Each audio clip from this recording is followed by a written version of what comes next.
तो हम लोग फिर से देख रहे हैं advantage of three phase AC circuit over single phase circuit.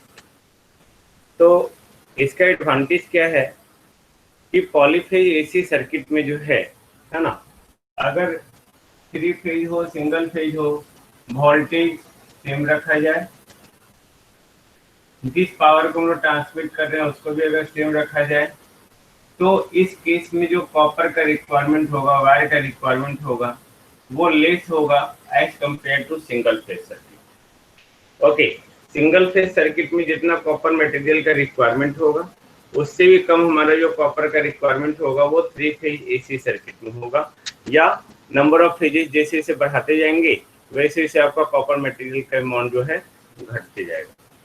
Okay, तो कॉपर अमाउंट घटने के कारण या लेस रिक्वायरमेंट के कारण जो है, तो पॉलीफेज सर्किट हमारा क्या हो गया, मोर इकोनॉमिकल हो गया, क्योंकि उसमें कॉस्टिंग हमारा घट गया है ना। कॉस्टिंग घट गया तो मोर इकोनॉमिकल हो गया, तो हम लोग बोल सकते हैं कि ये जो है वो मोर इकोनॉमिकल है ना। नाउ अब for the same output power end voltage rating, ये हमेशा दोनों सेम होना चाहिए, तभी हम लोग कंपेयर कर सकते हैं। इन द नेक्स्ट सेमेस्टर जो है फोर्थ सेमेस्टर में आप देखेंगे, ओके, डिस्ट्रीब्यूशन सिस्टम में same output power same voltage rating रखते हुए किस तरह से कॉपर अमाउंट हमारा घटता है, उसका मैथमेटिकल कैलकुलेशन भी आपके पास होगा, है ना, जिससे आप अच्छे से देख सकते हैं कि किस तरह से पावर को सेम रखते हुए, वोल्टेज रेटिंग को सेम रखते हुए कॉपर का जो है मटेरियल वो कम लगता है ना। ना अब क्योंकि सेम आउटपुट पावर है, वोल्टेज रेटिंग सेम है, तो पावर लॉसेस भी कम होगा, क्योंकि कॉपर हमारा कम यूज हो रहा है, तो कम कॉपर यूज हो रहा है तो उसके कॉरेस्पॉन्डिंग जो है लॉसेस भी कम होगा, नहीं, ओके, तो उसके कॉरेस्पॉन्डिंग लॉसेस भी घटेगा।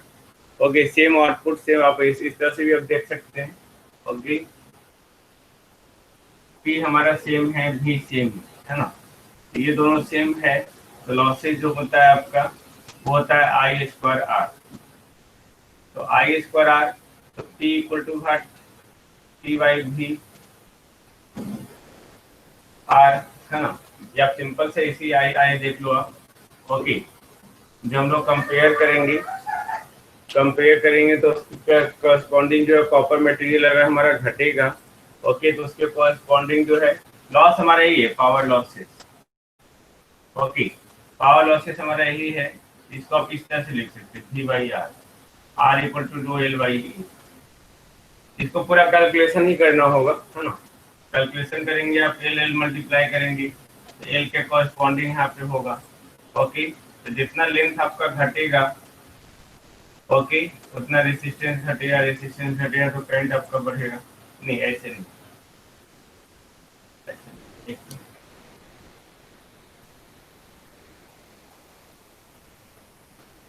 अभी आप ऐसे ही देखो ना, कि कॉपर हमारा जो है कम है, ओके, आगे चूंकि उसमें बहुत आपका ये करना होगा, R equal to rho L by A करके, फिर A equal to pi D square by 4 करके वो सारे को कंपेयर करना होगा, तब कहीं जाके जो है सेम आउटपुट पावर और सेम वोल्टेज रेटिंग पे पावर लॉसेस हम लोग दिखाएंगे कम। ओके, उसमें कैलकुलेशन है हमारा, तो कैलकुलेशन हम लोग नेक्स्ट सेमेस्टर में करेंगे डिटेल में। ओके, तो ये याद रखेंगे, for the same output power same voltage rating जो है लॉसेस कम होगा। अब लेस पावर लॉसेस होगा, यानी कि पावर लॉसेस अगर कम हुआ, तो पावर लॉसेस कम हुआ तो एफिशिएंसी क्या होगा, ज्यादा होगा या कम होगा, एफिशिएंसी ज्यादा होगा। एफिशिएंसी ज्यादा हुआ तो ये सिस्टम हमारा जो है अच्छा होगा, पॉलीफेज सिस्टम। अब सोचो, यहाँ पे जो है इसमें पॉलीफेज इसी सर्किट में, अभी आपको इस सेमेस्टर में याद ही रखना है, पॉलीफेज सर्किट में जो पावर फैक्टर होता है as compare to single phase circuit, power factor ज्यादा होता है। तो पावर फैक्टर ज्यादा होने का मतलब क्या है, कि जितना ज्यादा पावर फैक्टर होगा उतना ही ज्यादा आप पावर को यूटिलाइज कर पा रहे हैं। ओके, तो पॉलीफेज सर्किट में जो है पावर को ज्यादा यूटिलाइज करना, यानी कि आप जो है सिंपल आप बोल सकते हैं कि पावर को ज्यादा यूटिलाइज करने का मतलब क्या है, कि हम लोग को पावर फैक्टर ज्यादा होगा, है ना। Active power R by Z होता है active power by apparent power, F total power, that is the power factor. Okay, तो इस तरह से पावर फैक्टर भी पॉलीफेज सर्किट का ज्यादा हुआ। अब जो पॉलीफेज सर्किट है यानी कि पॉलीफेज या थ्री फेज सर्किट है, उसमें पावर जो ट्रांसमिशन होता है ना, वो बहुत आसानी से हो जाता है as compare to the transmission of power in the single phase circuit. यानी कि हम पावर ट्रांसमिशन कैपेबिलिटी जो है वो पॉलीफेज का ज़्यादा होता है, ओके, या इजियर होता है as compare to single phase. तो ये सब सारा जो है कंपेयर है, एडवांटेज है ऑफ द थ्री फेज और polyphase over single phase AC. Okay, तो इसका मैंने पहले ही बोला कि आपको ये डिटेल और आप आगे पढ़ेंगे, this is just the introduction. Okay, I think no problem. तो याद क्या क्या रखना है आपको, ये जब भी हम लोग कंपेयर करेंगे तो वोल्टेज और पावर को सेम रखते हुए जो है, वोल्टेज पावर को सेम रखते हुए हम लोग क्या करेंगे, सिंपल वोल्टेज पावर को सेम रखते हुए कंपेयर करेंगे। वोल्टेज पावर को सेम रखते हुए जो कॉपर लिस्ट, कॉपर अमाउंट हमारा कम हो रहा है, कॉपर कम होने के कारण वो इकोनॉमिकल हो गया, कॉस्ट कम लगा। कॉपर कम होने के कारण लॉसेस कम हुआ, लॉसेस कम होने के कारण एफिशिएंसी बढ़ गया, एफिशिएंसी बढ़ने के कारण जो है सिस्टम हमारा मोर गुड हो गया, बहुत अच्छा हो गया। उसके बाद जो है हमारा उसके कॉरस्पॉन्डिंग जो है इस सिस्टम का पावर फैक्टर अच्छा हुआ, उसके कॉरस्पॉन्डिंग जो है पावर ट्रांसमिशन ज़्यादा ईजियर हो गया। Then this is the advantages of three phase over single phase. I think no problem, ये याद रखिएगा आप लोग, है ना। नो, अब हम लोग बात कर रहे हैं, जो टॉपिक है आपका generation of three phase EMF.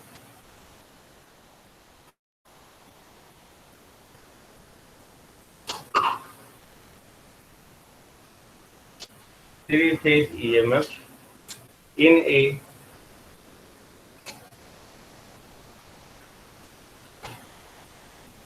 three-phase circuit.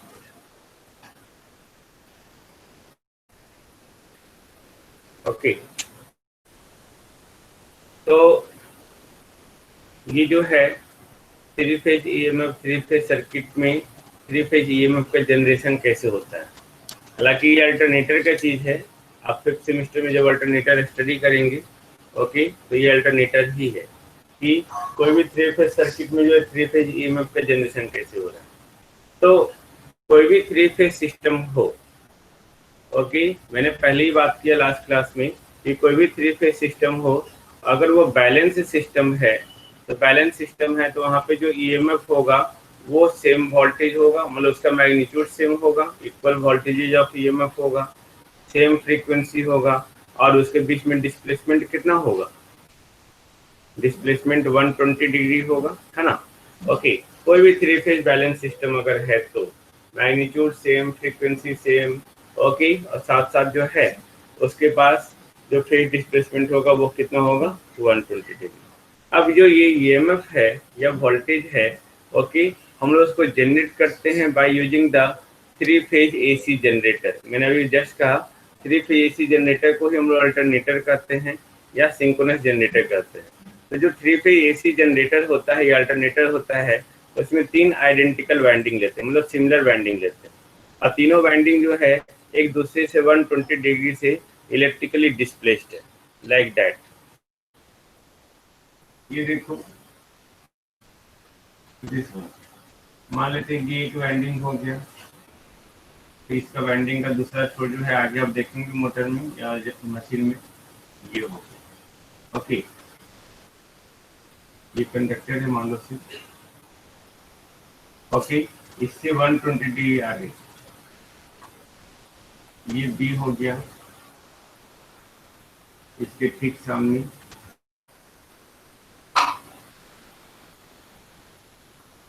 B dash हो गया, इससे 120 डिग्री आगे ये सी हो गया, इसके ठीक सामने जो है ये सी डैश। ये देखो ए बी सी, ये यहाँ से यहाँ तक जो है, ओके, 120 डिग्री, फिर यहाँ से यहाँ तक 120। इस तरह से ये डिस्प्लेस है ना। ये तीन हम लोग वाइंडिंग ली, ओके। अब तीनों वाइंडिंग को जो है हम लोग स्टेशनरी रखे हुए, तो स्टेशनरी रखे हुए यानी कि हम लोग जब आगे मशीन पढ़ेंगे तो जिसको स्टेशनरी रखते हैं उसको स्टेटर पे रखते हैं। स्टेटर मतलब स्टेशनरी मेंबर, ओके। तो ये तीनों वाइंडिंग को हम लोग स्टेशनरी रखे हुए हैं। अब हम लोग क्या कर रहे हैं, मैग्नेटिक फील्ड है ना, और एक मैग्नेटिक फील्ड लेते हैं जो रोटेट करता है। ओके, मान लेते हैं कि यहाँ पे जो है अंदर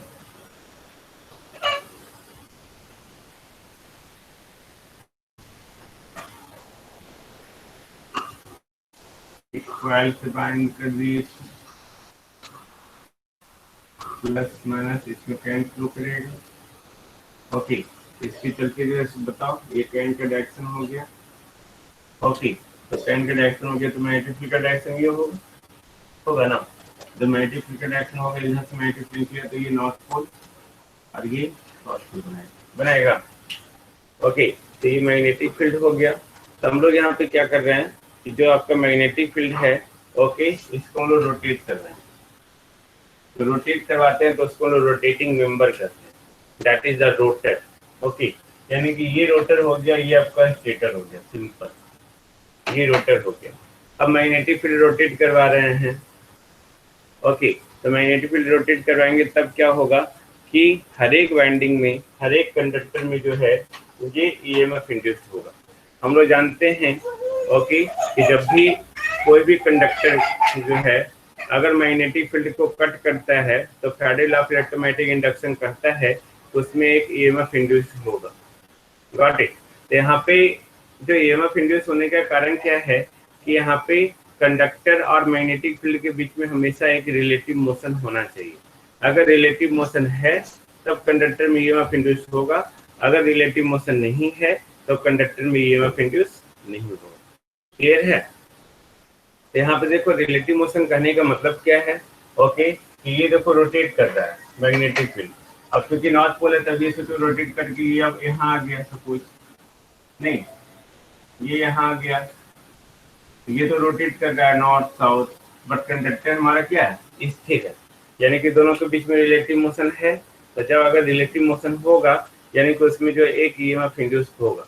ओके, अब यहाँ पे ईएमएफ जो इंड्यूस हो रहा है, ओके, तीनों वाइंडिंग में होगा, क्योंकि तीनों वाइंडिंग या तीनों कंडक्टर जो है, ओके, ये वाइंडिंग एक, दूसरा वाइंडिंग और ये तीसरा वाइंडिंग, ये तीनों वाइंडिंग या तीनों कंडक्टर में जो है आपका ईएमएफ इंड्यूस होगा, और उस ईएमएफ इंड्यूस का जो फ्रीक्वेंसी होगा वो हमेशा क्या होगा, सेम होगा। क्लियर? सेम होगा। इन सारे में जो ईएमएफ इंड्यूस होगा वो भी 120 डिग्री से डिस्प्लेस होगा। मैंने पहले ही कहा यह स्टेटर है और ये क्या है, रोटर। ओके, तो यहाँ पे मैं फिर से रिपीट कर रहा हूँ कि हम लोग 3 आइडेंटिकल कॉइल लिए। ओके, वो तीनों आइडेंटिकल कॉइल जो है A dash, B dash, C dash.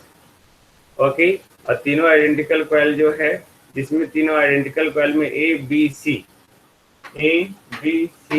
ये स्टार्टिंग टर्मिनल्स है, और A dash, B dash, C dash ये आपका फिनिशिंग टर्मिनल है तीनों कॉइल का। ओके, अब इन जो फेज डिफरेंस होगा इस कॉइल के बीच में वो 120 डिग्री से मेंटेन किया हुआ है। देखो यहाँ से यहाँ 120, यहाँ से यहाँ 120, या यहाँ से यहाँ 120, यहाँ से यहाँ 120। ओके, ऑफकोर्स ये पूरा जो है 360 डिग्री होगा।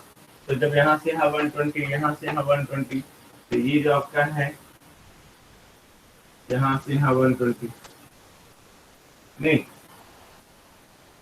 सिंपल, ये तीनों 120 120 120 360 हो गया।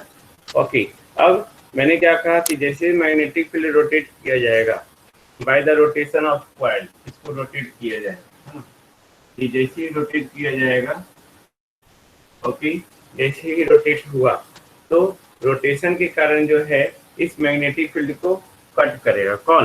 कौन कट करेगा? ये जो तीनों कॉइल है वो तीनों कॉइल कट करेगा। तो तीनों कॉइल जब कट करेगा तो तीनों कॉइल में जो तीनों कॉइल में इंड्यूस्ड होगा ईएमएफ, यानी कि ईएमएफ प्रोड्यूस होगा इन द गिविंग कॉइल, जो तीनों जो है आपस में 120 डिग्री से डिस्प्लेस होगा।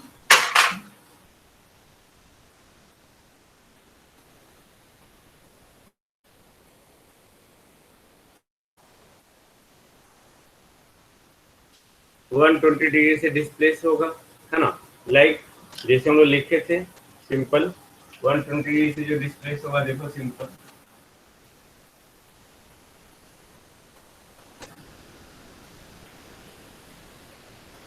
ये जो ईएमएफ इंड्यूस हो रहा है वो कॉइल ए में, ओके, इससे 120 डिग्री आगे। ये जो ईएमएफ इंड्यूस हो रहा है वो कॉइल बी में, इससे 120 डिग्री।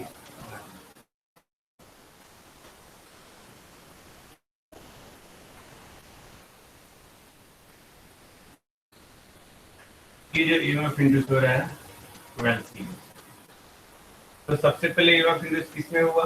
कॉइल ए में, उसके पीछे आपका कॉइल बी में, उसके पीछे कॉइल सी में। ये आपको बता रहा है कि 120 डिग्री से ये आपका डिस्प्लेसमेंट है।